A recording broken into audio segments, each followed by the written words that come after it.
Hi guys, welcome back. So in today's video I am going to show you how I made this zero waste tomato ketchup. These bottles of Heinz tomato ketchup in glass from Sainsbury's are £1.45, but I've been able to make 5 bottles of ketchup and a jar of tomato paste for about £2.60, so it's a massive saving per bottle, which is the reason that I've done this. It is mostly not a time-consuming or troubling process because I've done it in the slow cooker. The one part that does take a bit of time is sieving it through the strainer to get all the skins and pips and things out so that you've got a nice smooth liquid. So if you're not already subscribed and you want to learn how to live zero waste on a very tight budget, then make sure you hit that subscribe button and the little bell notification icon next to it so you don't miss a single video.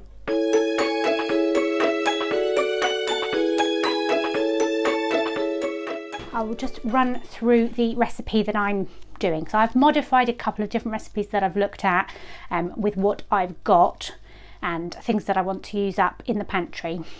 So I'm going to be using 2 large red onions diced, 4 garlic cloves also diced, 2.5 tablespoons of olive oil, 1 teaspoon of ground cinnamon and half a teaspoon of white ground pepper, 2 teaspoons of celery salt, 4 400-gram tins of chopped tomato, 3 tablespoons of tomato puree. I happen to have some already. I think you could probably leave that out. It's really that you're going to be reducing the water content of the chopped tomatoes down, so that is essentially tomato puree anyway.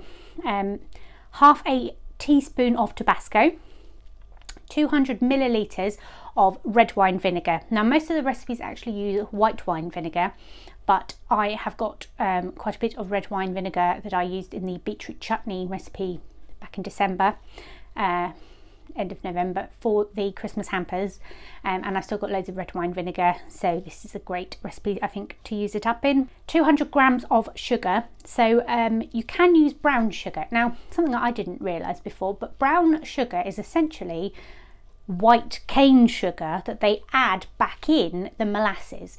So molasses is something that you get when you purify cane sugar to form white cane sugar, and then they keep the molasses to one side and they add them back in. So you can buy cane sugar molasses from Holland and Barrett. I think it's about £1.50 for a jar, but I couldn't get there. But they did have in Sainsbury's this, which is pomegranate molasses. I don't know if this is that similar to black treacle, it's otherwise known as, but molasses, but this is made from pomegranate juice rather than cane sugar, and they had it. So I'm going to give some of this a go, and I'm going to use white cane sugar, which is what I've got, because for whatever reason, best known to themselves, the sugar companies will produce white cane sugar in paper bags, but all brown sugar is in plastic bags. Go figure.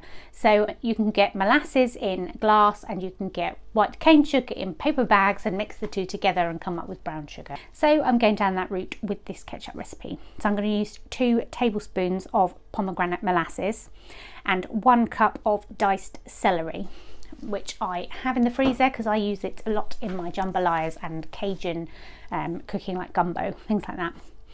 The other thing is I'm going to grind up a couple of spices as well. 1 teaspoon of coriander seed, 1 teaspoon of ground mustard seed and 1 clove that I'm going to grind down as well. I don't have those pre-ground, I have them in seed form, so I'm going to use the pestle and mortar to grind those down. I am going to add them all to my slow cooker, which you can see over here, and I'm going to put that on high overnight and leave the top off, and it should be reduced down in the morning to ketchup, and then I can use a funnel and put it into my washed up and sterilised glass bottles. I've also got 1 plastic squeezy ketchup bottle, so we've basically been keeping the ketchup bottles when we finish them ready for me to do this. So I've got 3, I think maybe 4 glass ketchup bottles and 1 plastic ketchup bottle as well. So I'm going to fill as many of those as possible. If there's more left over, it can be frozen. If not, if there's less, then there's less. We'll just see how it turns out. I'm not entirely sure because I have tweaked the recipes to deal with the quantities of stuff that I actually have.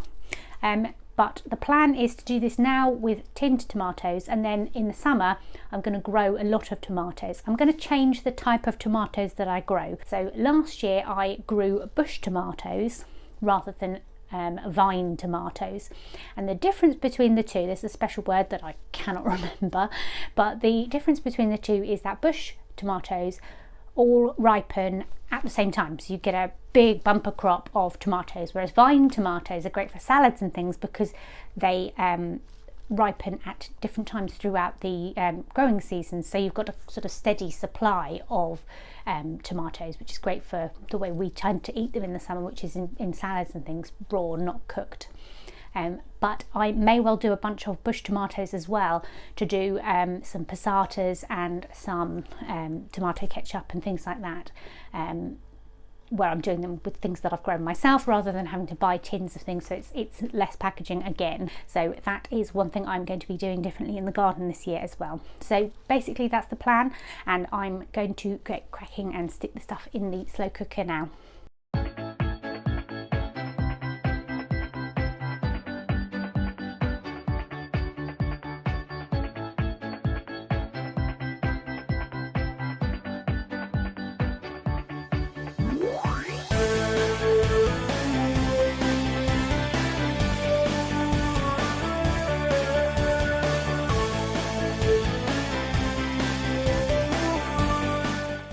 Hi guys, so I have just finished filling up the crock pot with all of my ketchup ingredients. So at the moment it's all obviously very lumpy, roughly diced onions, chopped tomato, big chunks of celery and so on. So this is going to cook on high overnight, and tomorrow morning I'm going to come in with the stick blender and I'm going to wazz it all up, and then I'm going to leave it to cool in the crock pot while I'm at work tomorrow, and in the evening I will come back and I will be pushing it through a strainer and then funneling it into my bottles that I've got. I will also taste it when it's cold, and this is apparently quite important because a lot of the things that are in this recipe taste different when they're hot to when they're cold. So getting a true taste of what it's going to taste like when you eat it, and obviously you eat ketchup cold as a dipping sauce, the best thing to do is to wait for it to cool, taste it, and then see if I need to add any more spices or salt or sugar or anything like that at that point in time. So that's basically it. So I'll catch up with you tomorrow morning and then again tomorrow evening so that you can sort of see the various stages. Hi guys, so the ketchup has reduced down a lot. So I've now got my stick blender and I'm going to give it a bit of a wazz. I'm going to turn it off and then I'm going to give it a bit of a wazz, and then I'm going to put the lid on and leave it to cool down today, and tonight I will come home and I will strain it and bottle it up.